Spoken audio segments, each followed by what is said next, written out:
Master को प्रणाम। चारी जी लिखते हैं कि इंसान के द्वारा अपने चारों ओर खड़ी हुई सत्ता, संपत्ति, पढ़ाई लिखाई, प्रतिष्ठा आदि की झूठी इमारत को जिस तरह से गुरुदेव गिरा देते हैं, गुरुदेव मतलब बाबूजी के लिए लिख रहे हैं, उसी तरह हमें भी उन बातों को अपने स्वभाव और मानसिकता से निकाल फेंकना है। वे जो करते हैं वही हमें भी करना है।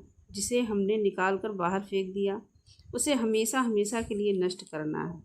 इस तरह सारी मानव जाति के प्रति और इकाई स्वरूप हर मानव के प्रति सहनशीलता की यह भावना उत्तरोत्तर विकसित होने लगती है और हमारे व्यवहार में उतर जाती है।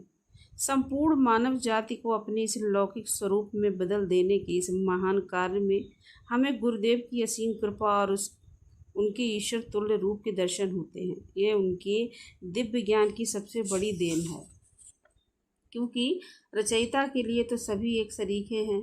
क्या कोई इंसान बॉबी में अलग अलग चींटियों की पहचान कर सकता है? हमें तो सारी चींटियाँ एक सी ही दिखाई देती हैं।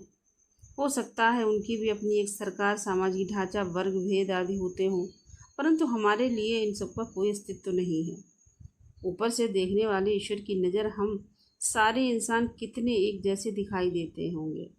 जब हम गुरुदेव की तरह बनने की कोशिश करते हैं और उन्हीं की तरह सबको एक नज़र से देखना सीखते हैं, तब हमें ऐसी ईश्वरीय चेतना की लालसा, दिव्य चेतना के विकास की चाह जाग उठती है। यह अभिलाषा मात्र हमें उनसे ऊपर उठाकर हमारे लिए ईश्वरीय चेतना बनने की संभावना पैदा कर देती है।